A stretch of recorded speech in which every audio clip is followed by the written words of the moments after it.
नमस्कार. मी डॉक्टर पल्लवी बारटके, ग्रंथ तुमच्या दारी युएई विभाग बाल व तरुणाई पेटीच्या प्रमुख समन्वयिका आहे मी. ओळख लेखकांची या कार्यक्रमाच्या 7व्या भागात मी आपल्या सर्वांचं सहर्ष स्वागत करते. मंडळी, 15 ऑक्टोबर 2022 म्हणजेच वाचक प्रेरणा दिनापासून दर महिन्याला सुरू झालेला ओळख लेखकांची हा कार्यक्रम म्हणजे ग्रंथ तुमच्या दारी युएई विभागाच्या अनेक कार्यक्रमांपैकीच एक. परदेशात राहून मराठी वाचन संस्कृती वाढवण्याबरोबरच त्यासाठी लागणारे अनेक पूरक कार्यक्रम ग्रंथ तुमच्या दारी युएई विभाग करत असतो. चला तर मग जाणून घेऊया हे कार्यक्रम कुठले आहेत. सुरुवातीला तुम्ही एक चित्रफित पाहाल आणि मग ग्रंथ तुमच्या दारी युएई विभागाच्या कार्याची माहिती देतील आमच्या ज्येष्ठ समन्वयिका सौ विशाखा पंडित.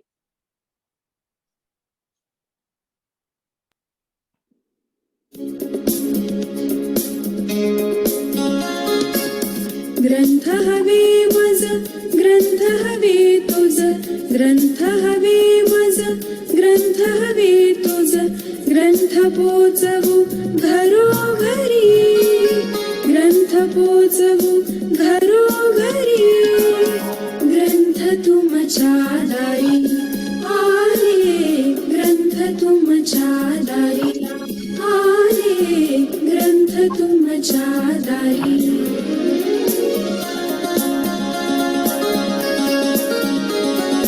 कुसुमाग्रज प्रेरणा मुची, वाचन संस्कृती जपावयाची, कुसुमाग्रज प्रेरणा मुची, वाचन संस्कृती जपावयाची, गावोगावी पेटी मधुनी, गावोगावी पेटी मधुनी, चाले वाचक वारी, ग्रंथ तुमच्या दारी आले, ग्रंथ तुमच्या दारी आले, ग्रंथ तुमच्या दारी.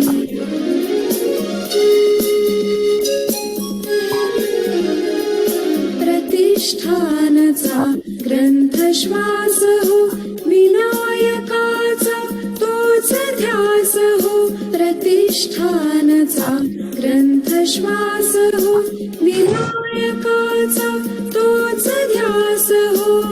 माणूस माणूस करू ग्रंथालय, माणूस माणूस करू ग्रंथालय, मनास देऊ भारी, मनास देऊ भारी, ग्रंथ तुमच्या दारी आले, ग्रंथ तुमच्या दारी आले, ग्रंथ तुमच्या दारी. नमस्कार संगीताताई. आजच्या या ओळख लेखकांची या कार्यक्रमात तुमचं आमच्या युएई विभागातर्फे स्वागत आहे. नमस्कार. खरं तर आपण नेहमी असं म्हणतो की एक चित्र हे 1000 शब्दांचा आशय व्यक्त करतं आणि त्यामुळेच आधी जी चित्रफित आपण पाहिली त्यातल्या बऱ्याचशा आमच्या कामाची माहिती सर्वांपर्यंत तुम्हाला दृश्य स्वरूपात दिसली असेल. तरी हे औपचारिकरित्या मी ओळख करून देते की आम्ही इथे काय करतो. मुळातली ग्रंथ तुमच्या दारी ही योजना जी आहे ती आपल्या सगळ्यांना माहिती आहे. तसं 2009 साली विनायकजी रानडे यांनी सुरू केली. मुख्य हेतू हाच होता की लोकांना वाचनालयापर्यंत जर येता येत नसेल तर आपण पुस्तकं वाचकांपर्यंत पोहोचवली पाहिजे. या मुख्य हेतूने ही योजना सुरू झाली आणि केवळ ती रहिवासी संस्था एवढंच मर्यादित न राहता आज महाराष्ट्रभर किंवा भारतातल्या इतर शहरात जिथे अधिकांश मराठी भाषिक आहेत तिथे वेगवेगळ्या शाळा, आदिवासी पाडे, तुरुंग, दवाखाने अशा अनेक ठिकाणी या योजनेची सुरुवात झालेली आहे. आणि केवळ भारतात नाही तर परदेशी सुद्धा म्हणजे मी असं म्हणते की जगभर आहे. प्रत्येक देशाचं नाव घेणं खरंच अवघड आहे, पण US ते ऑस्ट्रेलिया या सगळ्या खंडांमध्ये आपल्या ग्रंथांच्या दारीचे समन्वयक आहेत आणि त्या माध्यमातून जवळजवळ 3 कोटी रुपयाची ग्रंथसंपदा आज आपण मराठी वाचकांपर्यंत पोहोचवलेली आहे. 2009 साली नाशिकमध्ये ही योजना चालू झाली आणि 2014 मध्ये त्याचं भारताबाहेर पहिलं पाऊल जे पडलं ते दुबईमध्ये पडलं. तेव्हा आम्ही त्याला ग्रंथ तुमच्या दारी दुबई असं म्हणायचो. पण मला सांगायला खरंच खूप अभिमान वाटतो, की आज आम्ही UAE असं म्हणतो. कारण UAEच्या 7 एमिरेट्समध्ये आज आमचे समन्वयक आहेत आणि तिथे असलेल्या सगळ्या मराठी भाषिकांना आणि सर्व वयोगटाच्या मराठी भाषिकांना आम्ही वाचनासाठी मराठी पुस्तकं उपलब्ध करून देतो आहोत. भारतात किंवा महाराष्ट्रात जेव्हा ही योजना चालते, तेव्हा ती पुस्तक देवघेव या स्वरूपात असते. पण भारताबाहेर जेव्हा आपण अशी योजना चालवतो, तेव्हा त्याचं स्वरूप फक्त पुस्तकं पोहोचवणं इतपत मर्यादित ठेवलं तर त्याचा इतका परिणाम होत नाही. आणि नुसतं मुलांना सुद्धा फक्त पुस्तक मी आणलंय तू वाच, असं मर्यादित आम्हाला ठेवता येत नाही. कारण मुलांना इथे बऱ्याच वेळेला वाचता येत नाही. त्यांना तेवढे शब्द माहिती नसतात. तर त्यामुळे त्या दृष्टीने सगळ्यांसाठीच एक वातावरण, साहित्यिक वातावरण निर्माण करणं, हा आमच्या इथल्या कामाचा एक वेगळा भाग आहे, असं मला आवर्जून सांगावंसं वाटतं. आणि त्यासाठी आम्ही वेगवेगळ्या लेखकांची मुलाखत, प्रत्यक्ष त्यांना बोलवणं असेल तर त्यांना बोलवून त्यांचे कार्यक्रम किंवा मुलांसाठी उन्हाळी शिबिरं, काही कार्यशाळा, अशा प्रकारे वेगवेगळ्या पद्धतीने मुलांना याच्यामध्ये सहभागी करून घेऊन त्यांना एकूण वाचनाची, साहित्याची गोडी कशी लागेल यासाठी विशेष प्रयत्न करत असतो. दरवर्षी आम्ही मराठी भाषा दिन साजरा करतो. तसंच 15 ऑक्टोबर हा अब्दुल कलामांचा वाढदिवस जो आपण वाचक प्रेरणा दिन म्हणून साजरा करतो. तर त्या निमित्ताने गेल्या वर्षीपासून आम्ही ही ओळख लेखकांची ही योजना, हा उपक्रम सुरू केला आणि आज याचा 7वा भाग आहे. तर आज विशेष करून म्हणजे खरं म्हणजे मुलांसाठी असा केलेला हा ही पहिलीच मुलाखत आहे. या आधीचे सगळे मोठ्यांसाठी झाले होते. त्यामुळे मुलांनाही खूप उत्सुकता आहे, कारण ते नेहमीच आम्हाला म्हणत आले, की आम्हाला काय करता येईल हे तुम्ही सांगा. दरवेळेला तुम्ही मोठ्यांसाठी बोलवता आणि आम्ही ते फक्त ऐकतो. तर त्यांच्यासाठी म्हणून आज आपण खास आपला संगीताताईंना बोलवलेलं आहे, ज्या मुलांसाठी अनेक उपक्रम करत असतात.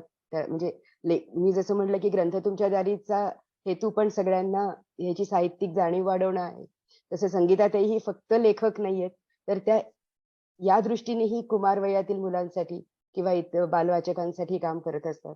तर ह्या सगळ्या गोष्टी, त्यांचे अनुभव आपल्यापर्यंत पोहोचावेत यासाठी आपण आज त्यांना आमंत्रित केलंय. त्यांची ही औपचारिक ओळख सगळ्यांना व्हावी म्हणून मी आमच्या अबुधाबीच्या समन्वयिका पल्लवी कबाडे यांना आमंत्रित करते. धन्यवाद विशाखाताई. धन्यवाद. लेखकाची ओळख या मालिकेत आज आपल्या भेटीला आलेल्या आहेत सुप्रसिद्ध कवयित्री, गीतकार आणि बाललेखिका डॉक्टर संगीताताई बर्वे. संगीताताई बर्वे ह्या व्यवसायाने डॉक्टर आहेत. त्यांनी BAMS मध्ये आपलं शिक्षण पूर्ण केलं. त्यानंतर त्यांनी डायटिशियनचा अभ्यास केला. वैद्यकीय पदवीधर झाल्यानंतर त्यांनी मराठीची वाचनाची आवड असल्यामुळे त्यांनी आपलं मराठी साहित्यात MA पूर्ण केलं आहे. मृगतृष्णा, दिवसाच्या वाटेवरून हे त्यांचे कविता संग्रह अतिशय प्रसिद्ध आहेत. गंमत झाली भारी, झाड आजोबा, खारुताई आणि सावली, उजेडाचे गाव हे त्यांचे मुलांसाठीचे कविता संग्रह असून पिऊची वही ही कादंबरी विशेष प्रसिद्ध आहे. या कादंबरीच्या आधारित त्यांनी संगीत पिऊची वही हे बालनाट्यही लिहिलं आहे. अदितीची साहसी सफर या पुस्तकाचं त्यांनी अनुवाद केलेला आहे. त्यासोबत विविध विषयांवर ललित लेखनही त्यांनी केलेले आहे. त्यांच्या कविता संग्रहांना महाराष्ट्र शासनाने कविवर्य भा. तांबे पुरस्कार, इंदिरा संत योजनेअंतर्गत उत्कृष्ट वाचन निर्मिती पुरस्कार, विशाखा पुरस्कार, कामगार साहित्य परिषदेचा ग.दी. माडगुळकर पुरस्कार असे अनेक पुरस्कार त्यांना मिळाले आहेत. पिऊची वही या कादंबरी करता मराठी भाषेसाठीचा 2022चा साहित्य अकादमी बाल साहित्य पुरस्कार यांनी त्यांना सन्मानित करण्यात आलं आहे. 2015 मध्ये 26व्या अखिल भारतीय बालकुमार साहित्य संमेलनाच्या त्या अध्यक्ष होत्या. अशा अष्टपैलू व्यक्तिमत्व असलेल्या संगीताताई बर्वे यांची ओळख आज मला करून देण्याचं भाग्य लाभलं. त्यासाठी ग्रंथ तुमच्या दारी UAEचे मी मनापासून आभारी आहे. धन्यवाद ताई. धन्यवाद. धन्यवाद पल्लवी.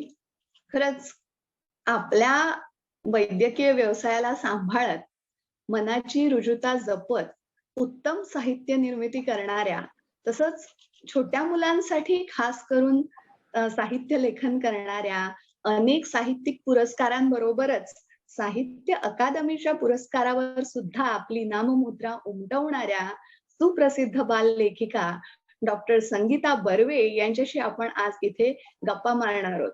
खरंच आपल्यासाठी ही खूप आनंदाची गोष्ट आहे.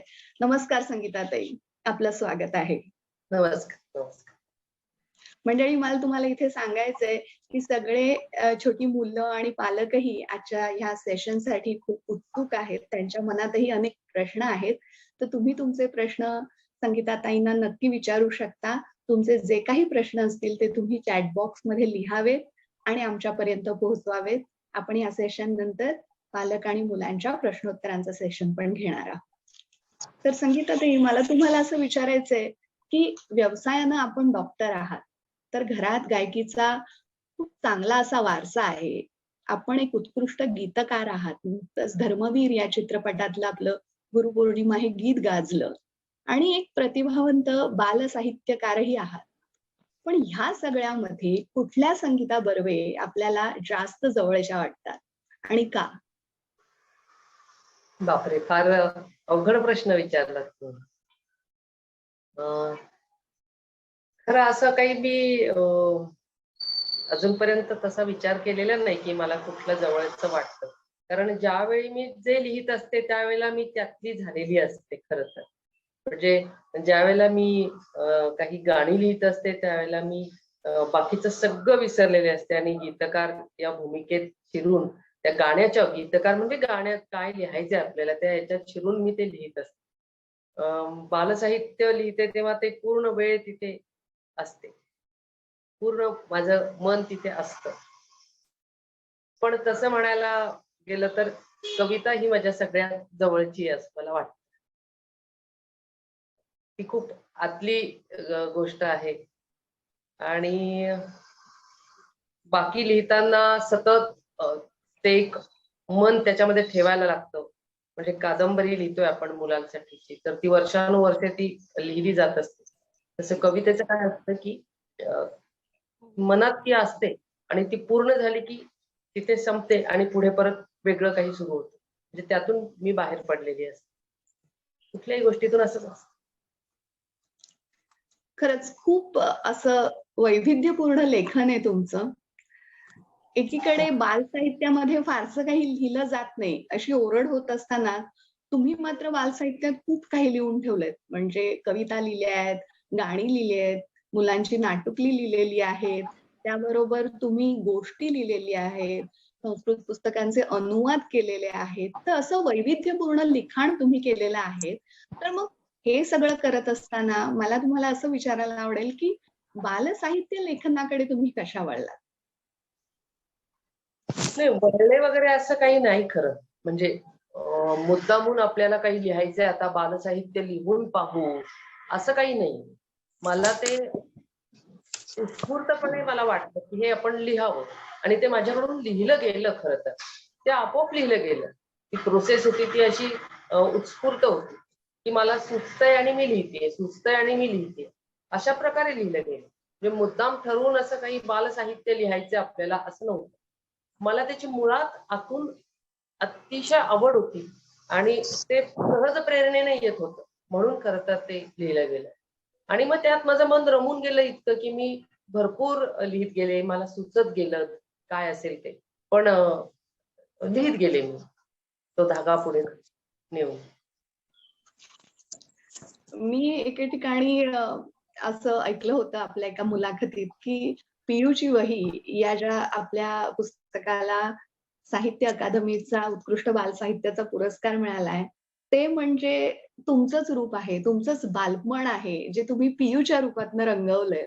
तर हो. हे सगळं पियूची वही या पुस्तकामध्ये पियू जे स्वतःचं विश्व मांडते, त्याच्यामध्ये ती खिडकी रंगवत असते आणि त्यातून तिला बाहेर जे खिडकीच्या दिसत असतं, म्हणजे त्याच्यामध्ये जीवकाऊ असतील, प्राणी, पक्षी, कीटक असतील, तर त्या सगळ्याचा उल्लेख ती त्या तिच्या डायरीमध्ये, तिच्या वहीमध्ये लिहून ठेवत असते, टिपून ठेवत असते.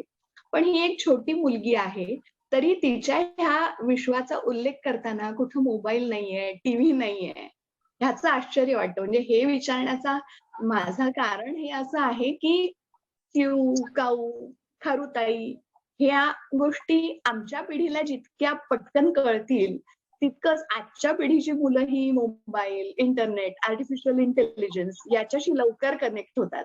तर मग मुलांच्या ह्या आवडी-निवडी सतत बदलत असतात.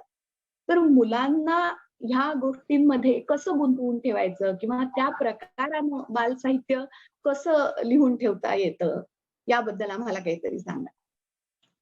मुळात म्हणजे पहिला प्रश्न की पियूची वही लिहिली गेली त्या खरं तर माझ्याच बालपणाच्या तशा आठवणी होत्या. पण त्या म्हणजे मी मोठी झाल्यानंतर सुद्धा त्या पुढे पुढे येत गेल्या अशा की लहानपणी मी एका छोट्याशा गावात राहत होते आणि बेलापूर नावाचं माझं गाव अहमदनगर जिल्ह्यात. माझे वडील चित्रकार होते आणि ते खूप चांगली चित्र काढायचे. म्हणजे जे स्कूल ऑफ आर्ट आणि अभिनव कला विद्यालय पुण्याचं तर तिथे ते शिकलेले होते. ते शिक्षक म्हणून शाळेमध्ये चित्रकला शिक्षक म्हणून होते. पण काही कारणाने त्यांची तिथे नोकरी गेली आणि नंतर त्यांनी जे येईल ते काम स्वीकारायला सुरुवात केली. अशा याच्यामध्ये त्यांना एक देऊळ रंगवायचं काम आलं, मंदिर रंगवायचं काम आलं आणि ते लहानपणी मी लहान असताना म्हणजे मला बरोबर घेऊन जायला लागले. तिथे घेऊन जायचे रंगांचे डबे घेऊन वगैरे आणि त्या नदीच्या पात्रातून ते भिजू नये डबे म्हणून मी ते डोक्यावर घेऊन पिशवी डोक्यावर घेऊन त्या नदीच्या पात्रातून पाण्यात अशी पूर्ण छातीभर पाणी असायचं कारण ती नदी मी छोटी होते आणि भिजत ती अशी भिजलेली मी पूर्ण त्या नदीतून जायचे आणि तिथे चिंचेच्या झाडाखाली मोठं चिंचेचं झाड होतं तिथे आम्ही दोघं डबा खायचो आणि मग माझ्या वडिलांनी सांगितलं की हे मंदिर आहे मी रंगवणार आहे तोपर्यंत तू छोटं मंदिर रंगव. मग त्यांचं मंदिर 2 महिने पूर्ण रंगून होईपर्यंत मी त्याच्या समोरच जे छोटं मंदिर होतं ते मी रंगवलं. जसं जसं ते करत गेले तसं तसं मी माझ्या त्या छोट्याशा देवळाला रंग देत गेले. आधी त्याला काय आधी ते स्वच्छ केलं मग प्रायमर दिला वगैरे अशा पद्धतीनं ते रंगवलं. नंतर पुढे मोठी झाल्यावर माझ्याच घराच्या खिडक्या खूप खराब झाल्या होत्या म्हणजे लग्न झाल्यानंतर. तर आता सुट्टीत काय करायचं या मुलीसाठी उपक्रम काहीतरी तिला रंगवायला पाहिजे म्हणून मीच त्या रंगांच्या डब्या आणल्या होत्या आणि सगळी खिडक्यांचे गज रंगवून काढले आणि तिलाही मदतीला घेतलं होतं. मग तिचा आणि माझा काही संवाद होत होता त्या काळामध्ये. तर ते सगळं मला नंतर असं वाटलं की अरे इतकी सुंदर प्रोसेस होती ना ती सहजपणे घडलेली एक आणि तासनतास एखाद्या याच्यात आपण तन्मय होऊन वेळ कसा निघून जातो आणि किती छान आपण काम करू शकतो तो एक मला परिपाठच होता म्हणायला हरकत नाही माझ्या मुलीसाठी. मग मी ती प्रोसेस लिहून काढली सगळी आणि ती ही पीयूची वही आहे. आता हे सगळं मी लिहिलं ते 1998 मध्ये वगैरे लिहित होते. त्यावेळेला मोबाईल नव्हता खरं तर आणि नंतर सुद्धा मी त्याच्यात म्हणजे हळूहळू लिहायचे कारण माझा दवाखाना माझा संसार 2 मुली स्वयंपाक पाणी अभ्यास सुचणारे इतर काही गोष्टी कविता कार्यक्रम या सगळ्यातून मग जसं मला जमेल तसं मी ते लिहून काढत गेले आणि नंतर मग मला असं वाटतं की हे जे सगळं आपण लिहिलंय हे जर दैनंदिनी स्वरूपात आलं तर ते जास्त छान होईल आणि मग मी ते सगळं दैनंदिनी स्वरूपात लिहिलं.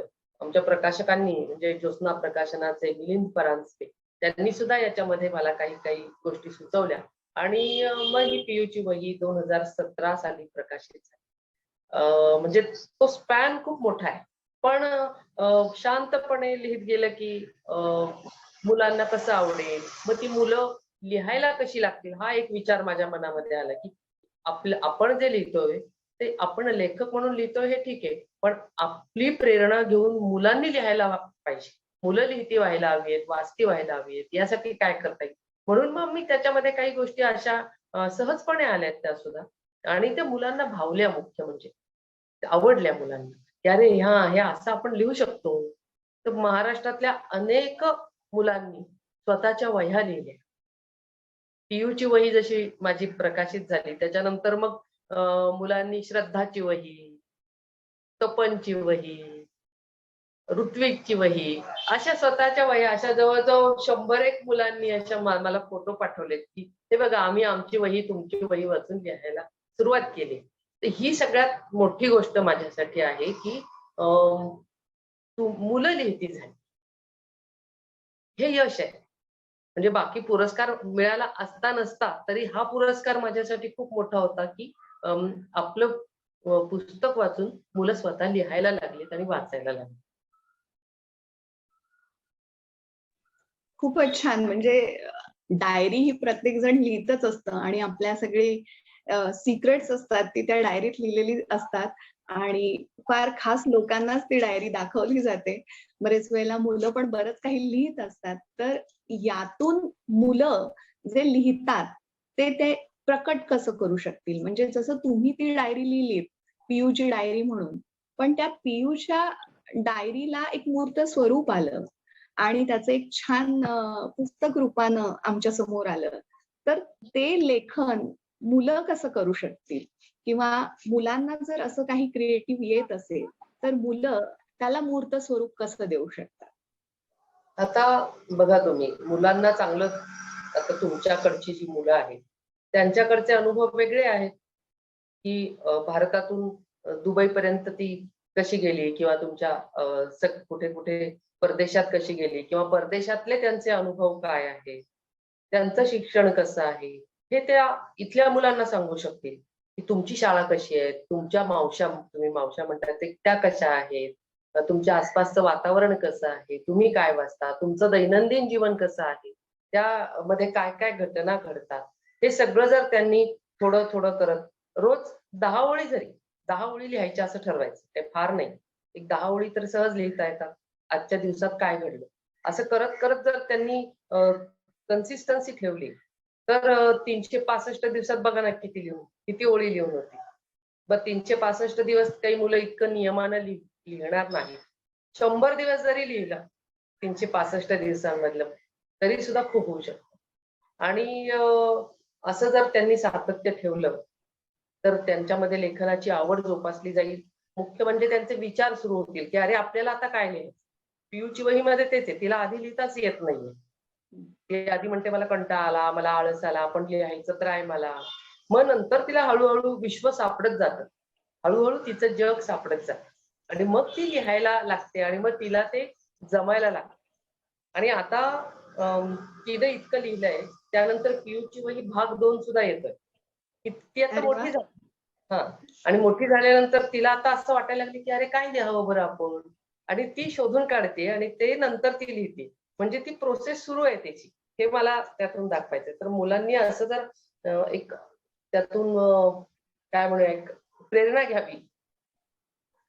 सगळी मुलं घेतील असं नाही, पण 2-4 तरी निघतात की अरे हा मला करायचंय. वाचतात सगळी, यातून लेखक सगळेच तयार होतात असं नाही, पण निदान त्यातून वाचक तर घडतात ना, ते महत्वाचं आहे आपल्याला. अगदी अगदी. मला वाटतं या पीयूच्या वहीतच पीयूच्या कवितेचा प्रवासही असाच झालेला आहे. म्हणजे पीयूला सुरुवातीला जे दिसलं ते तिने मांडण्याचा प्रयत्न केला आणि हळूहळू त्यातनं कविता तयार झाली. तर ती हो. तुम्ही आम्हाला वाचून दाखवाल का, आमच्या समोर सादर कराल का, आणि त्याच्या मागचं जे काही पीयूचं विश्व आहे ते थोडंसं सांगा त्याबद्दल. ते तर मला गाऊन नाही दाखवता येणार, त्या माझ्या मुलीनं गायलेलं आहे आणि त्याचं वाचन सुद्धा विद्यावाणीवर केलेलं आहे. पुणे विद्यापीठाची विद्यावाणी, त्यावर 100 पानांचं वाचन तिनं केलेलं आहे. मला वाटतं मी तुमच्याकडे जे पाठवलंय तेच तुम्ही लावलं तर जास्त चांगलं होईल, लावू शकत असाल तर. ऍक्च्युली ती कविता जर तुम्ही ती सादर केली तर मुलांना ऐकायला छान वाटेल पीयूची कविता. खिडकीतून मी पाहू लागले बाहेर जेव्हा जेव्हा, खिडकी बाहेर आहे जग कळू लागलं तेव्हा, अशी ती कविता आहे. तर ते मला इतकं आठवणार नाही. आपण शेवटी लावूयात वाटल्यास. तुम्हाला शेवटी लावता आली तर बघा, म्हणजे ते हा, ते ऐकण्यात जास्त मजा आहे, चालेल. गाऊन ऐकण्यात जास्त मजा आहे म्युझिक. तर ती काही हरकत शेवटी लावाल. आणि मला अजून PUC एक म्हणजे त्या महत्वाचा प्रश्न त्या कवितेशिवाय इतर कुठलीही कविता जरी त्यांनी मुलांबरोबर म्हटली तरी हो. मुलांना आवडेल.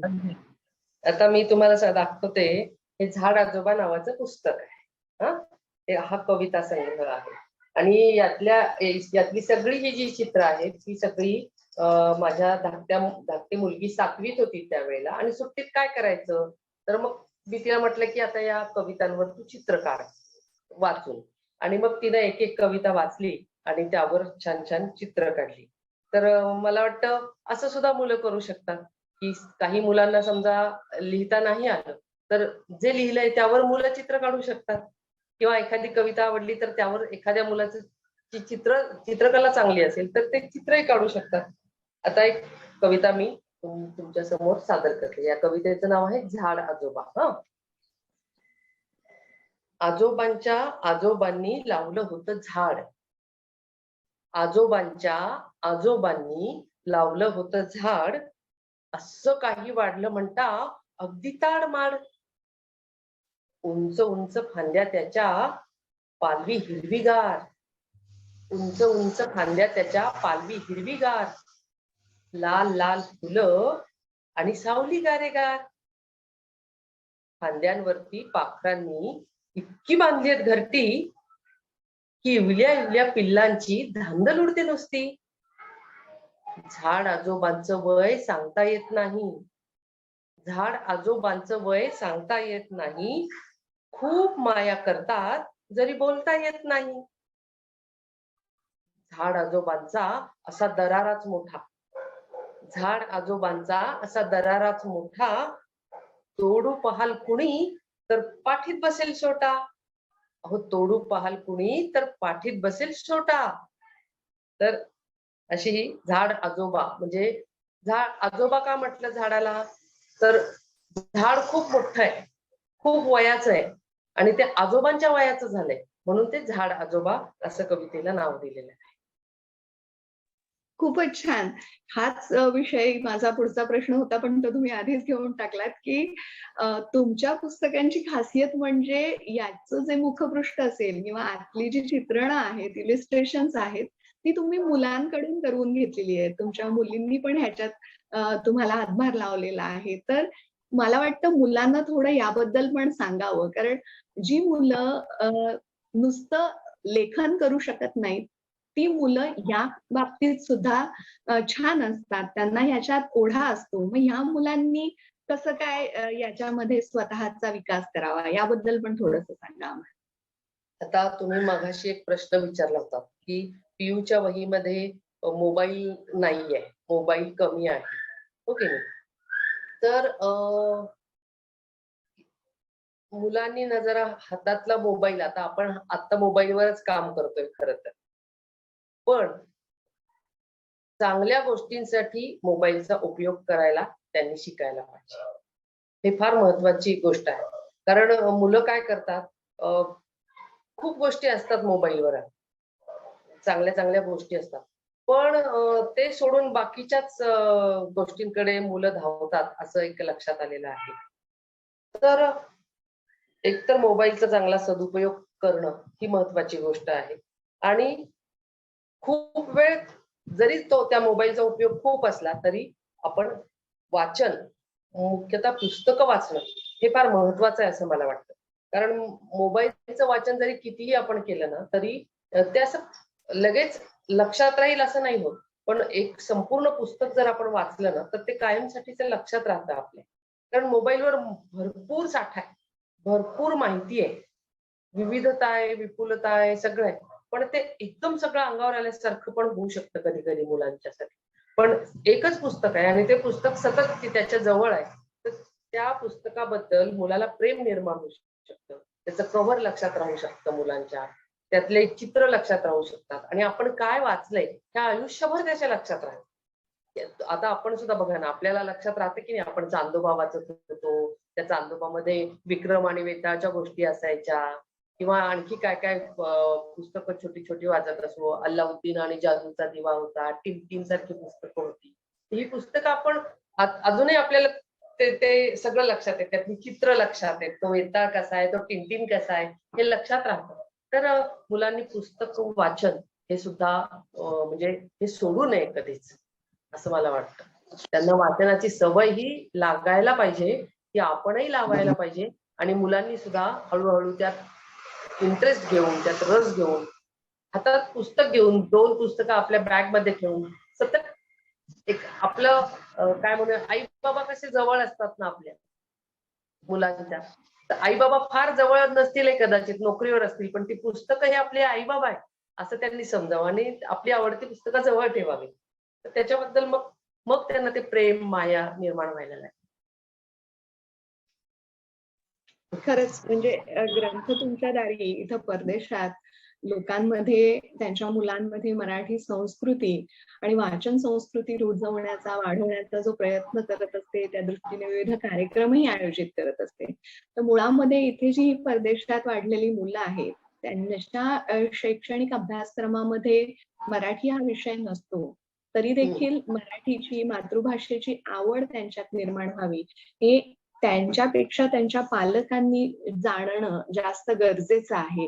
तर मला वाटतं तुम्ही या बाबतीत त्या चिमुकल्यांच्या पालकांना काय सांगाल, काय संदेश द्याल की आपली मातृभाषा टिकून राहावी आणि त्या नुसार आपली मराठी वाचन संस्कृती वाढावी, आपलं हे जे विपुल साहित्य आहे ते सर्वदूर पसरावं आणि पुढच्या पिढीपर्यंत पोहोचावं याकरिता? एकतर पालकांनी भरपूर पुस्तकं मुलांसाठी विकत घ्यायला पाहिजे आणि कपड्यांपेक्षा पुस्तकांच्या किमती फार नसतात. म्हणजे एक साधं ड्रेस घ्यायचा म्हटलं तर त्याच्यात 10 पुस्तकं मुलांसाठीची नक्कीच येते. त्यामुळे एक ड्रेस कमी करावा आणि एक 10 पुस्तकं मुलांसाठी घ्यावी. घरामध्ये ग्रंथालय तुमच्या दारी म्हटल्यावर ग्रंथालय तुमच्या घरी सुद्धा असावं, म्हणजे घरात असावं. दारापर्यंत आता विनायक रानडे सरांनी आणलेला आहे, पण मग ते ग्रंथालय आता घरात न्यायचंय आपल्याला. प्रत्येकाच्या घरात ग्रंथालय असणं हे महत्वाचं आहे.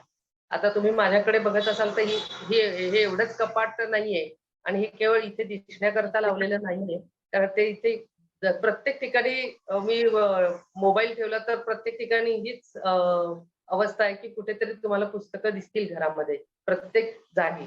तर एक ही जागा मी निवडली म्हणून हे कपाट दिसतंय माझं. बरं, ही पुस्तकं सगळी ह्याच्यावर आपलं प्रेम असतं, माया असते, खूप मोठे मोठे लेखक असतात ते आपल्या जवळ असतात. ही सगळ्यात महत्वाची गोष्ट आहे असं मला वाटतं. आणि पुस्तकांमुळेच खरं तर व्यक्तिमत्व आणि विकास आपला घडतो, आपल्या भाषेमुळे घडतो. ती भाषा आपण जपायला पाहिजे. तर असं एक मला वाटतं की पालकांनी, शिक्षकांनी आणि आपल्या आसपासच्या नातेवाईकांनी ज्या वेळी संधी मिळेल त्या वेळी मुलांना एखादी भेट देण्याची संधी मिळते, मुलांचा वाढदिवस असतो किंवा आणखी काही गोष्टी असतात, त्यावेळी पुस्तकं मुलांना द्यावीत, मुलांसाठीची पुस्तकं. आणि ती जर पुस्तकं त्यांच्यापर्यंत दिली तर हळूहळू त्यांची ग्रंथ संपत्ती वाढत जाईल. म्हणजे लहानपणी बघा आपल्याला खूप असं वाटायचं की माझ्याकडे इतक्या रंगीत रंगीत गोट्या आहेत, इतकी छान छान अशा रिबिन्स आहेत, काय काय आपण असं जमवायचो लहानपणी, तो एक आपली साठा असायचा. तसं या मुलांच्या जवळ जर अशी पुस्तकं लहानपणापासून त्यांना पुस्तकांच्या याच्यात खेळवलं तर अगदी त्यांना आवड लागते, असं माझं निरीक्षण पण आहे आणि माझा अनुभव पण आहे. खरंय तुमचं संगीताताई. मला वाटतं मुलांना तुमच्या खूप कविता आवडलेल्या आहेत. चॅटबॉक्स मधल्या त्यांच्या मेसेजेस वरून आपल्याला हे लक्षात येतंय. तर एखादी कविता तुम्ही सादर करू शकाल का मुलांसाठी खास? आता बघा मुलांचा आवाजही येतोय बरं का. आता ना आपण एक छान पेंग्विनांची शाळा म्हणून कविता आहे बरं का. तर पेंग्विन तुम्ही पाहिले असतील मुलांनी, त्या मुलांनी तर नक्कीच पाहिले असतील पेंग्विन. तर कसे असतात ते बघा. समुद्राच्या काठावर, आता हे बघा, हे असं चित्र आहे, हे पेंग्विन आहे आणि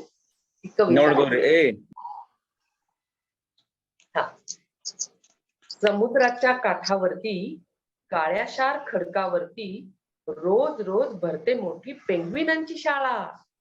पेंग्विनांची शाळा, अहो पेंग्विनांची शाळा.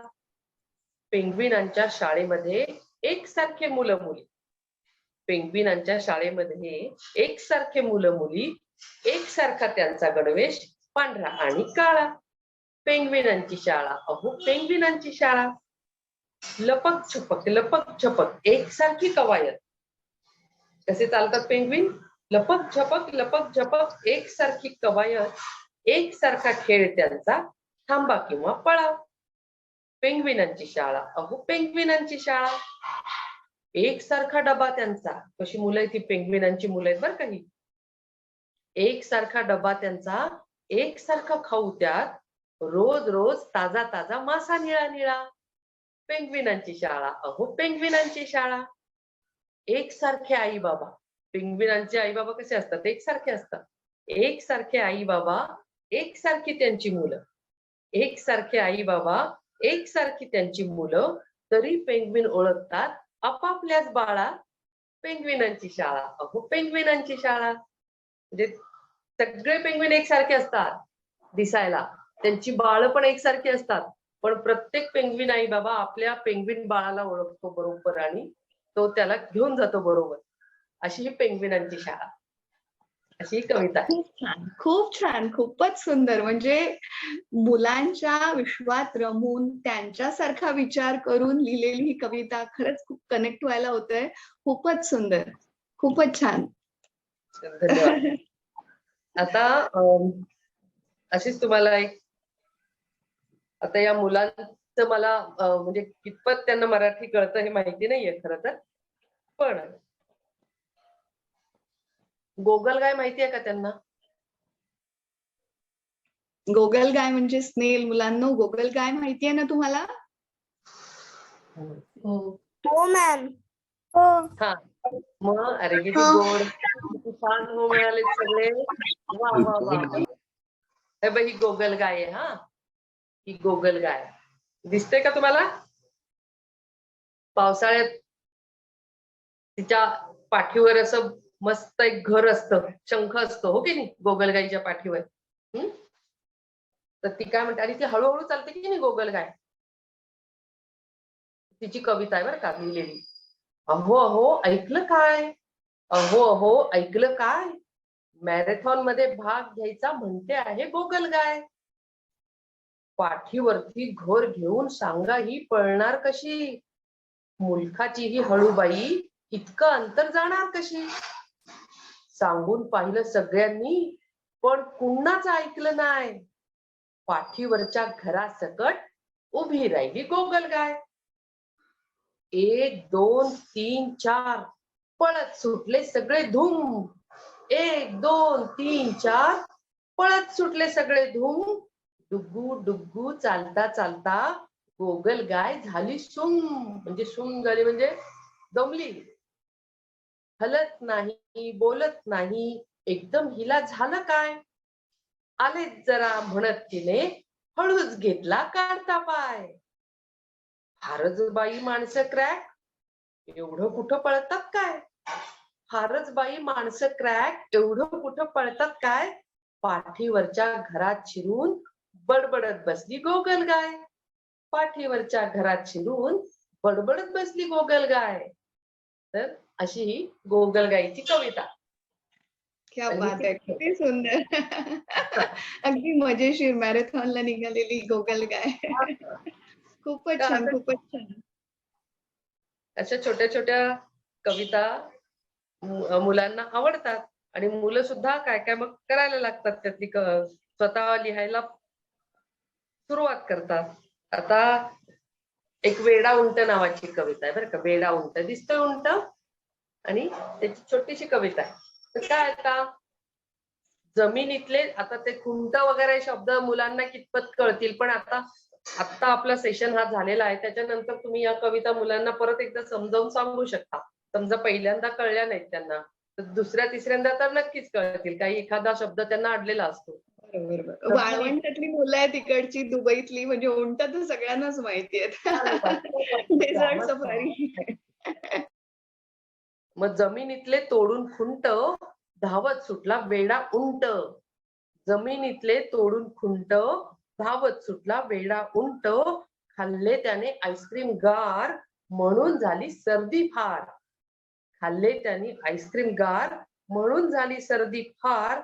औषध घेतले असे फाकडे की अंगच झाले वाकडे तिकडे. औषध घेतले असे फाकडे, अंगच झाले वाकडे तिकडे. नाकात घातली मुठभर सुंठ, शिंका देत सुटला उंट. नाकात घातली मुठभर सुंठ, शिंका देत सुटला उंट. सर्दी त्याची गेली पळून, शेंडा मात्र गेला जळून. नाक नसतं त्याला, शेंडा नसतो तर शेंडा नाकात, म्हणजे एक मजा गंमत म्हणून मुलांना अशी ही कविता आपण. खूप छान. मुलांचे मेसेजेस पण खूप छान छान येत आहेत याच्यावरती. खूपच अरे वा. सुंदर आहेत सगळ्या कविता. कवितांचं पुस्तक वाचावं असं वाटतंय. खरंच ही खूप छान आणि बोलकी प्रतिक्रिया आहे या सर्व मुलांची, उत्स्फूर्तपणे आलेली. तर मुलांना तुम्हाला काही प्रश्न पण विचारायचे आहेत. तर आपल्या इथे अनुज विचारतोय तुम्हाला प्रश्न. अनुज, तू स्वतः विचारशील का, की मी वाचून दाखवू? नाही विचारतो. नमस्कार संगीता मावशी. ग्रेट.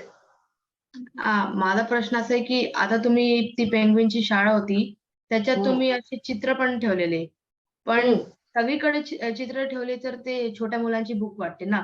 जरा स्टोरी रायटिंग असेल तर काही काही पॉइंट्सलाच ठेवायचे असतात. तर कुठे, म्हणजे कोणत्या सिच्युएशन किंवा कुठे ते पिक्चर ठेवायचे आणि किती प्रमाणात? आता ते मला इथे आपल्याला प्रश्नाला उत्तर तुम्ही देण्यापूर्वी संगीताताई सांगायला आवडेल की अनुज एक छान इल्युस्ट्रेटिस्ट आहे आणि त्याच्या शाळेचं जे एक गोष्टीचं पुस्तक त्याच्या मित्राने लिहिलं, त्याची सगळी चित्रणं जी आतली होती ती अनुजने केलेली आहेत. खूप सुंदर ड्रॉइंग आहे त्याचं आणि त्याच्यासाठी त्याला बक्षीसही मिळालेलं आहे. तर जो मगाशी मी इल्युस्ट्रेशन बद्दल तुम्हाला प्रश्न विचारला होता तो त्याच इंटरेस्ट मधनं विचारला होता की मुलांना ही पण आवड असते आणि म्हणून हा प्रश्न आज त्याच्याकडनं आलाय तुम्हाला. आता हे इतकी छान गोष्ट आहे की अनुज चित्र काढतोय आणि चित्र काढतोय म्हणजे तो काहीतरी करतोय क्रिएटिव्ह, म्हणून त्याला प्रश्न पडले. जेव्हा आपण काही क्रिएटिव्ह रायटिंग करायला लागतो किंवा चित्र काढायला लागतो तेव्हा आपल्याला काही करायला लागतो तेव्हा प्रश्न पडायला लागतात. काही करतच नाही मग प्रश्नच पडत नाही आपल्याला, हो की नाही. तर अनुज, तू खूप छान प्रश्न विचारलास. कवितेच्यासाठी असं असतं की एक एक कविता असते लिहिलेली आणि त्या प्रत्येक कवितेवर आपण चित्र काढू शकतो, हो की नाही. आणि लहान मुलांसाठी ते छान असतं की कवितेवर आता ही छोटी छोटी खारुताईचं चित्र आहे, तर त्या तसं त्या कवितेच्या अनुसार चित्र काढलेलं आहे. किंवा आता हे लहान मुलांनीच तयार केलेलं पुस्तक आहे का, तर एक खारुताई आणि सावलीबाई असं पुस्तक आहे. तर त्यात एक माझी खारुताईची कविता आहे, तर तिने असे छान 2 खारुताई काढलेल्या आहेत. तर कवितेवर आपण चित्र काढतो. पण आता पीयूची वहीमध्ये इलस्ट्रेशन करताना जेव्हा आपण गोष्टी तुला असा प्रश्न पडला की गोष्टीच्या वेळेला काय करावं, तर मग तुला आता ते ठरवावं लागेल की कुठला प्रसंग आपल्याला आवडतोय त्यातला. आता हे पीयूची वहीमध्ये गंमत तुम्ही वाचली असेल तर की ती पीयू काय करते, पेन्सिलीला टोक करते आणि पेन्सिलीला टोक करता करता त्या झिरमाळ्या असतात ना त्या सगळ्या तयार व्हायला लागतात खाली आणि ती ते चिकटवायला लागते चित्र काढून. तर तेच चित्र इथे काढलेलं आहे. म्हणजे या पेन्सिलीच्या झिरमाळ्या आहेत. गंमत म्हणजे मग काय झालं की पीयूची वही वाचल्यानंतर मुलं आया म्हणायला लागल्या, बाई ताई सगळ्या पेन्सिली संपायला लागल्यात आता मुलांच्या. तर ते टोक करत बसतात आणि ते झिरमाळ्या तयार करतात आणि पीयूची वही तयार करतात. तर ही खूप मस्त गोष्ट आहे. तर याच्यामध्ये कसं असतं अनुज, आता बघ गंमत, तुला दाखवते.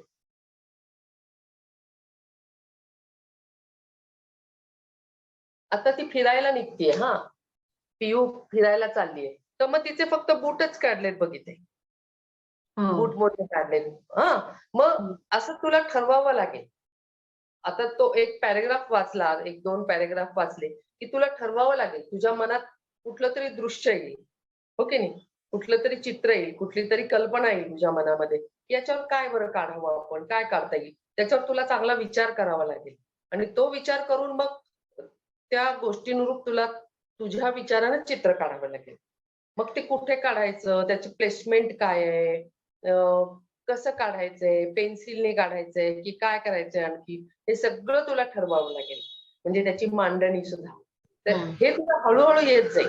ज्या वेळेला तू अशी भरपूर पुस्तकं बघ, कसं काढलं. आता हे सुद्धा भोपळ्याची बी नावाचं पुस्तक आहे. तर ह्याचं पण जे इलस्ट्रेशन आहे ते हाँगकाँगच्या राधिका टिकनिस त्यांनी केलेलं आहे. मग आता एक छोटी गोष्ट आम्ही रंगवलेली आहे त्याच्यामध्ये, की ती पियू असते आणि ती पियू एक ते झाड लावते आणि मग ते आजोबा म्हणतात तिला की तू त्या रोपाला पाणी घाल. हा, आणि मग काय करते, ती पाणी घालायला लागते. मग त्या वेलीला फुलं यायला लागतात. मग इथं फक्त लिहिलंय की वेलीला फुलं यायला लागली आणि मग ती बघ किती सुंदर चित्र काढलेत ना, हे हम्म. इलस्ट्रेशन. आता मग नंतर काय होतं की अरे त्याला तर भोपळा लागलाय, आणि मग आजोबा म्हणतात अरे हा तर गाणारा भोपळा. मग तो भोपळ्याचं चित्र मग तुला जाऊन पाहावं लागेल की भोपळा कसा आहे, हो की नाही. हम्म. ती वेल भोपळ्याची कशी असते, त्याची पानं कशी असतात, हे सगळं निरीक्षण तुला करावं लागेल त्या त्या प्रसंगानुरूप तुला ज्याचं चित्र काढायचं असेल त्याचं. मग तो भोपळा ते पोचवतात अमजद मियांकडे आणि अमजद मियां त्याचा सुंदर असा तानपुरा तयार करतात बरं का. मग हे तानपुरे कसे असतात, मग भोपळ्याचा तानपुरा तयार करतात का, मग ह्याच्यासाठी खूप खूप वेळ द्यावा लागतो. म्हणजे ते पटपट नाहीये हे सगळी गोष्ट होणारी. मग ते अमजद मियां तांग्यातून येतात बरं का, आणि ते तानपुरा घेऊन येतात तिच्यासाठी, पिंकूसाठी. आणि मग काय कर, पिंकूसाठी तानपुरा घेऊन आले ते की मग पिंकू त्या तानपुऱ्यावर गाणं म्हणायला लागते रोज. आजोबा तिला शिकवायला लागतात आणि अशा रीतीने तिचं संगीताचं शिक्षण सुरू होतं. आणि नंतर मग ती काय करते, अशी गायला लागते आणि तिच्या तिनंच लावलेल्या भोपळ्यातून तिचा तानपुरा तयार होतो. आता तुला मागे पण दिसत असेल हा तानपुरा आहे. तर हो. म्हणजे असं तू एखादी छोटी गोष्ट समजा कोणी लिहिली आहे आणि त्याच्यावर चित्र काढायचे, तर त्यावर तुला भरपूर चित्र काढून बघावी लागते. म्हणजे जसं आपण कविता किंवा गोष्ट लिहितो त्यावेळेला खूप वेळा लिहून बघतो आम्ही, एकदाच नाही होत ते. मग त्याच्यावर आणखी काहीतरी सुचत जातं. मग तुला ते चित्र अजून वेगळ्या प्रकारे सुचलं, परत आणखी वेगळ्या प्रकारे सुचलं. असं एक एक वेळेला तू काढून बघ चित्र आणि त्यातलं कुठलं चांगलं वाटतंय तुला ते तू घे. हा. कळलं ना तुला. हा. म्हणजे आता एखादी गोष्ट आहे त्याच्यावर तू ना समजा एक 8 दिवस 25 चित्र काढ. काही का तुला जे सुचेल ते त्या गोष्टीनुरूप. हा, आणि मग तुला आपोआप आणखी सुचत जाईल, अरे हे जास्त छान आहे, हे जास्त छान आहे, हे जास्त छान आहे. आणि मग तुझा त्याच्यावर हात पण बसत जाईल आणि तुझ्या बोटांना सवय पण होईल आणि तुझी कल्पनाशक्ती पण आणखी विस्तृत होत जाईल, वाढेल. नक्की मी करून बघेन. बघ, नक्की कर. थँक्यू. आणि एका गोष्टीवर 25 चित्र काढ वेगवेगळ्या प्रकारची, आणि मग त्यातून तुला कळेल की काय चांगलं आहे. समजलं? हा. किती छान समजावून सांगितलं संगीता ते तुम्ही. म्हणजे मला वाटतं अनुजला नाही, बाकीच्या मुलांना पण इतकं छान कळलं असेल की ज्यांनी कधी हा विचार केला नसेल, ती मुलं पण आता अशी छान छान चित्र काढून बघतील त्या गोष्टीनुरूप. आता अजून तुम्हाला प्रश्न प्रश्न विचारला की एक आता मी वाचलं की असं करता येईल का, एखादी कविता मी वाचते आणि अनुज त्याच्यावर चित्र काढेल. अरे वा, असं आता चॅलेंजिंग आहे तुझ्यासाठी. अनुज वाचते मी कविता. हा, छोटीशी आता तुला समजेल अशी. आणि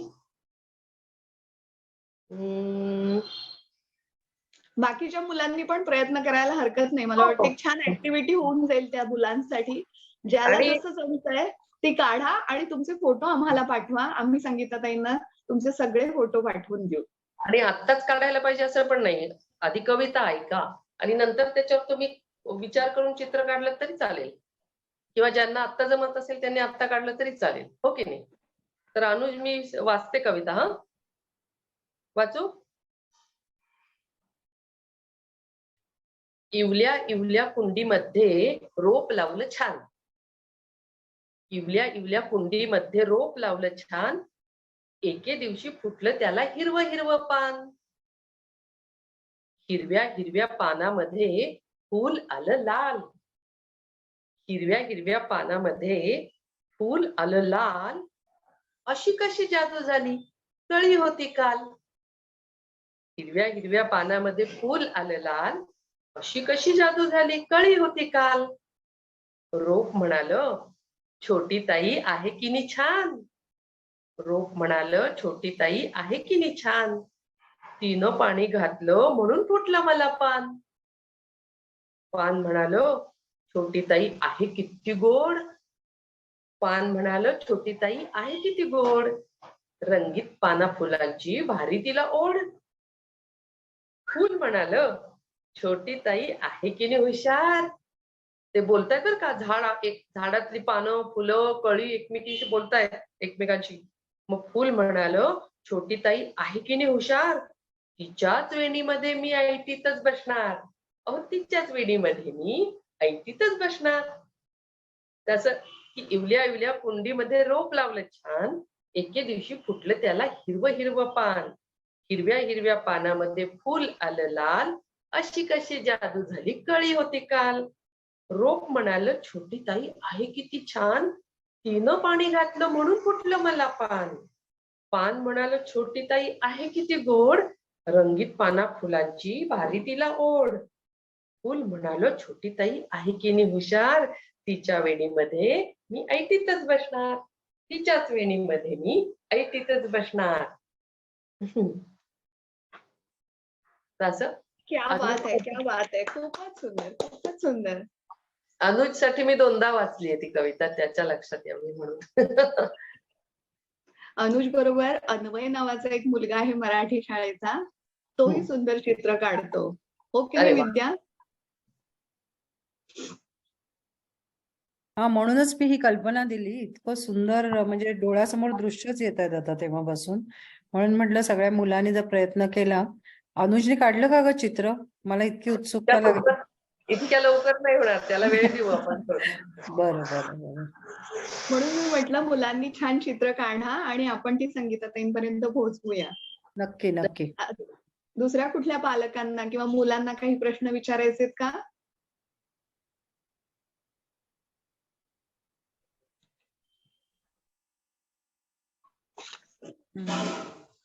माझाच एक पल्लवी. पल्लवी. नमस्कार ताई. इथली मुलं लिहिताना आणि वाचताना खूप वाचनही, म्हणजे माझी मुलगी स्वतः, मी पर्सनली तिच्याविषयी बोलते की तिचं वाचन खूप आहे आणि ती बऱ्यापैकी डायरी पण लिहिते वेगवेगळ्या. आणि तिचं म्हणजे तिचं एक आहे की वेगवेगळ्या डायरी आणणं आणि त्याच्यामध्ये नवीन काहीतरी लिहिणं, हा तिचा थोडक्यात छंदच आहे. तिला कुणी डायरी गिफ्ट केली की तिला खूप जास्त आनंद होतो, कारण तिला त्याच्यात सारखं लिहायचं असतं.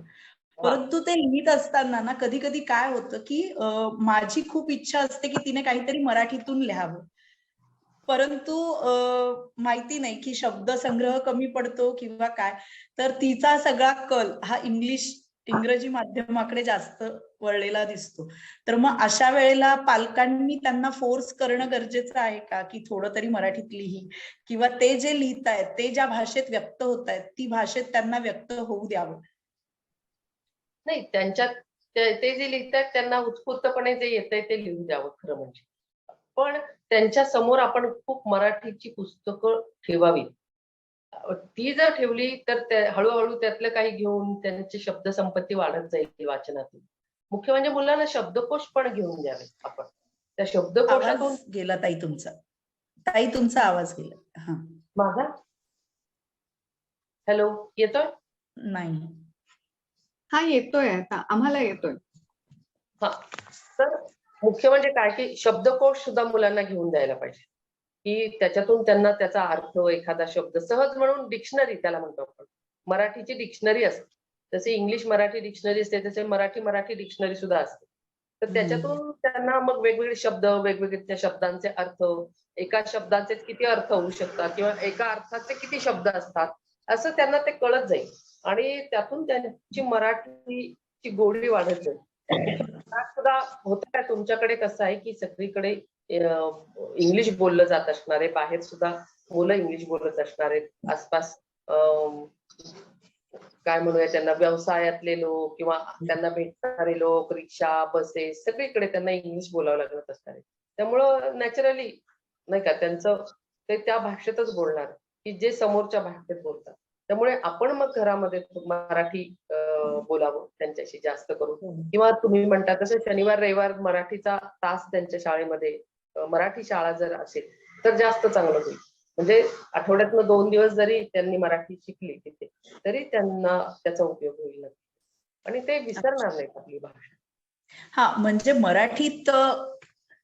मराठीत इथली मुलं घरामध्ये मराठीच बोलतात मॅक्झिमम. म्हणजे माझ्या घरात तरी मराठीतच बोलायचा हा नियम आहे, कारण इंग्रजी भाषा ही बाहेर बोललीच जाते. त्याच्यामुळे माझा आग्रह असतो की आपण मराठीतच घरी बोललं पाहिजे, कारण की आपणच ती बोलली नाही तर मुलं कशी शिकणार. परंतु त्यांची जी विचार करण्याची जी शक्ती आहे ना ती जास्त इंग्लिश मध्ये आहे असं जाणवतं. आणि मराठी घरात पुस्तकं आहेत, परंतु कल हा पहिले इंग्लिशकडे जास्त वळतो आणि नंतर मराठीकडे वळतो. परंतु तरी सुद्धा प्रयत्नपूर्वक तो नाही, ते वळला पाहिजे याच्याकडे आम्ही पालकांनी जास्त लक्ष देणं जास्त गरजेचं आहे थोडक्यात. खरं तर म्हणजे आता महाराष्ट्रामध्ये मराठी बोलली जाणार कारण सगळीकडेच मराठी लोक आहेत, बरोबर. त्यामुळे आपोआपच मुलंही मराठी बोलतात. तसं तिथे तो एक प्रश्न आहे की सगळे इंग्लिश बोलतात, पण आता ती भाषा इतकी पुढे गेलेली आहे की मुलांसाठी इंग्लिश महत्वाची पण आहे, इंग्रजी महत्वाची पण आहे.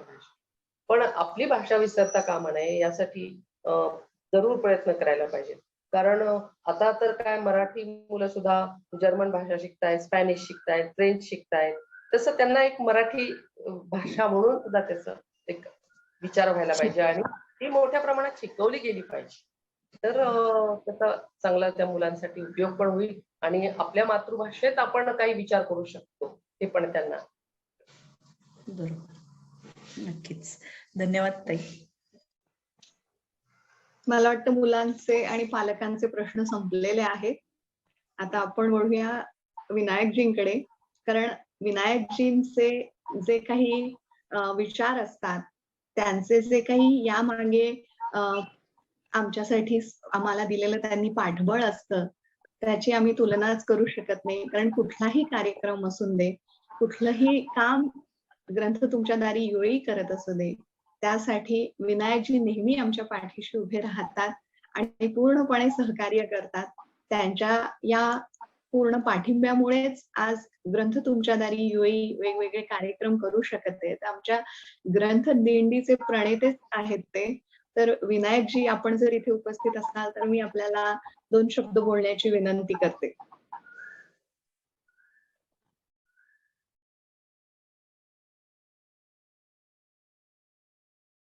मला वाटतं ते प्रवासात होते. ते अनुजनी प्रवासात होते.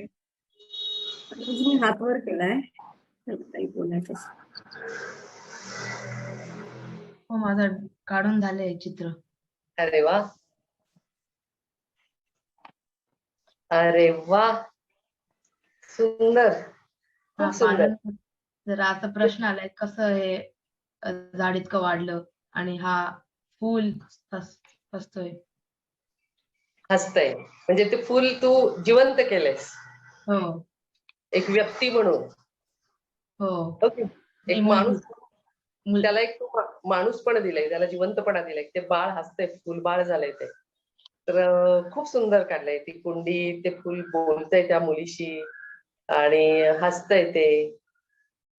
तिची कळी आलेली आहे, ती पाणी घालतेय त्या कुंडीला, रोपाला आणि ते पानाला छान प्रश्न पडले. पानांना, पान पण बोलतंय, कळी पण आहे, फुलही आहे आणि ती छोटी मुलगी पण आहे.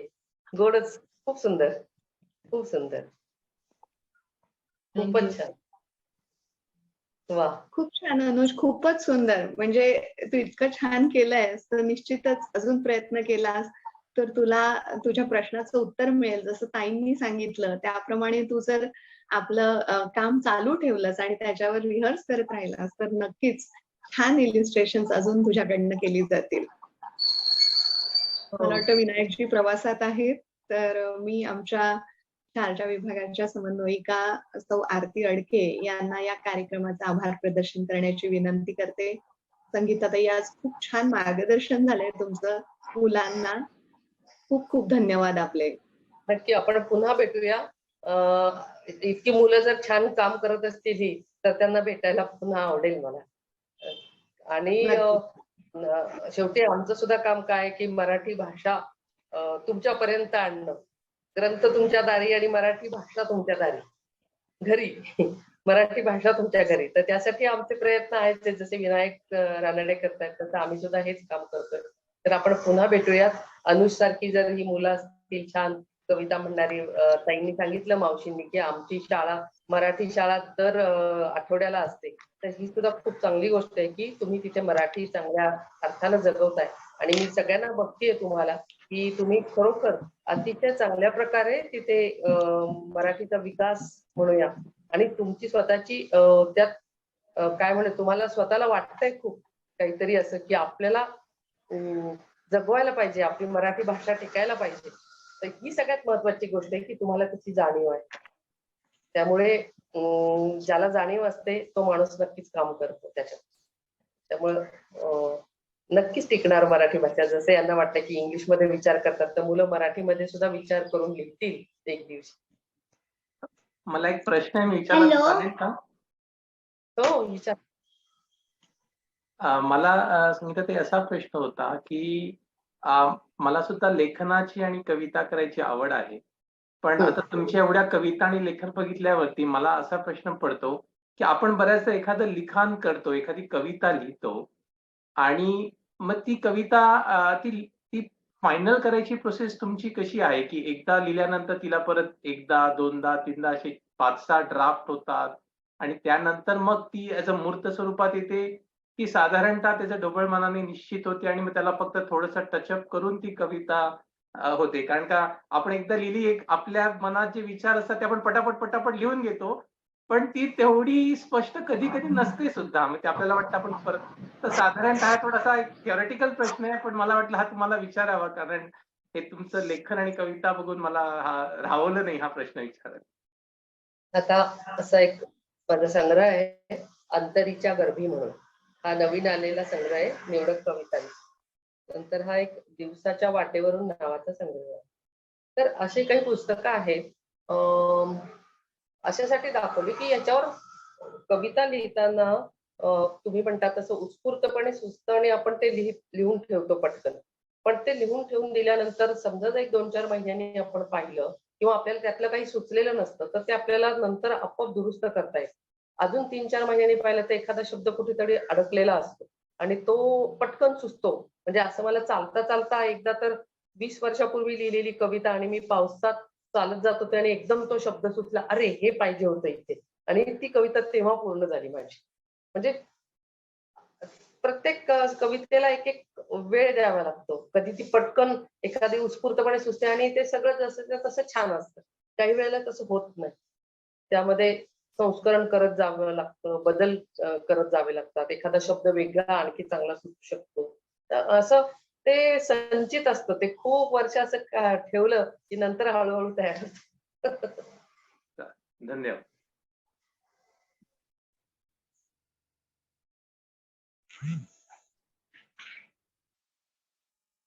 ओव्हर टू यू आरती.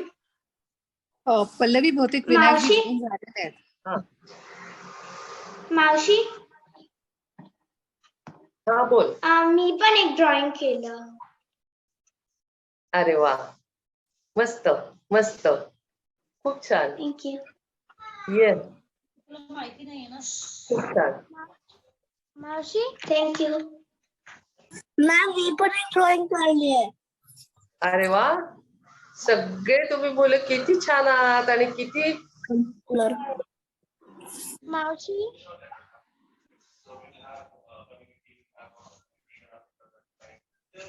मावशी, मी एक स्टोरी लिहिली होती टॅबमध्ये, माझ्या टॅबलेट मध्ये. मला वाचता नाही येणार आहे कारण तो बंद पडलाय, त्याला चार्जिंग करायचे मला. पण मला जर वेळ असेल तर मी पाठवते तुम्हाला. बर बर बर बर. खूप छान छान चित्र काढून मुलं आपल्या स्क्रीनवर दाखवतायत. त्यांना पण खूप उत्साह आहे की हे तुम्ही बघावं आणि अभिप्राय द्यावा. खूप छान, मस्त. इतकं उत्साह दाखवतायत ते, ही खूप मोठी गोष्ट आहे ना. वा.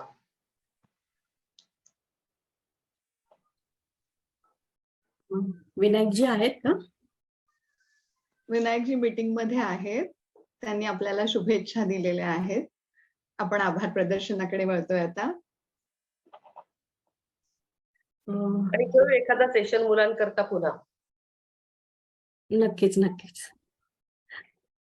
संगीताताई, तुमची आजोबा झाड ती कविता ऐकली, असं वाटलं की परत आम्ही आमच्या आजोळी पोचलो.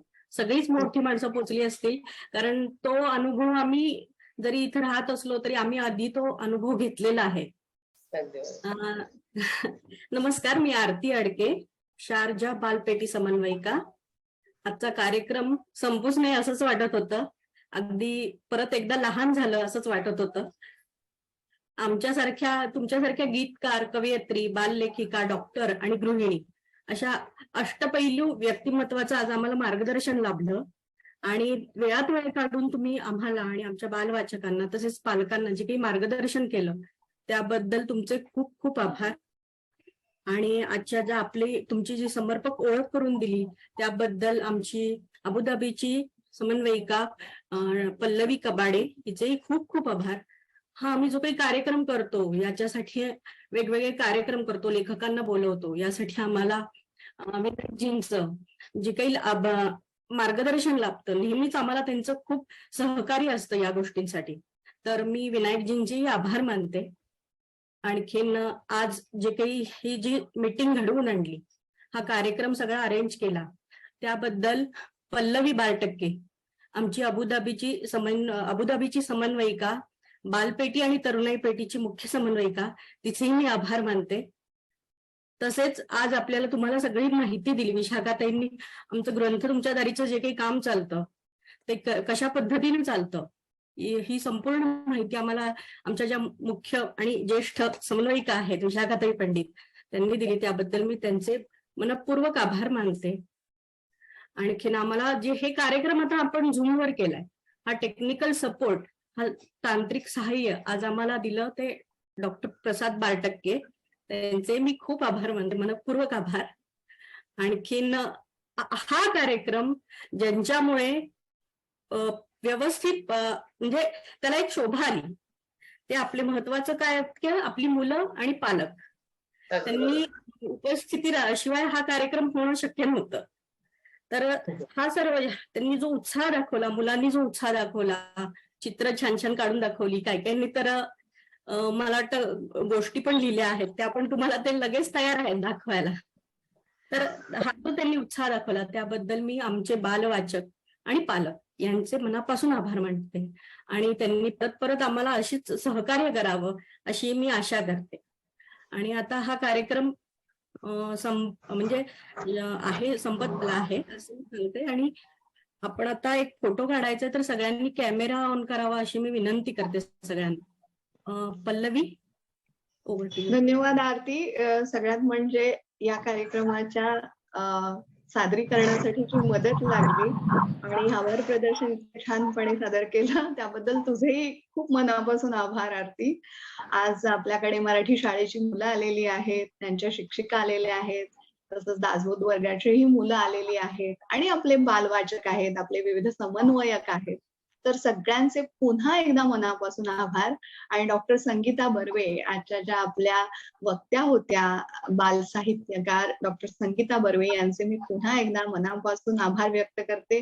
धन्यवाद संगीताताई, खूप छान वाटलं आपल्याशी गप्पा मारून आणि बोलून. धन्यवाद. पण पुन्हा भेटूया. मुलं इतकी जर इंटरेस्टेड असतील आणि इतका सगळं छान सहभाग घेत असतील तर त्यांच्यासाठी काम करायला मला सुद्धा आवडेल.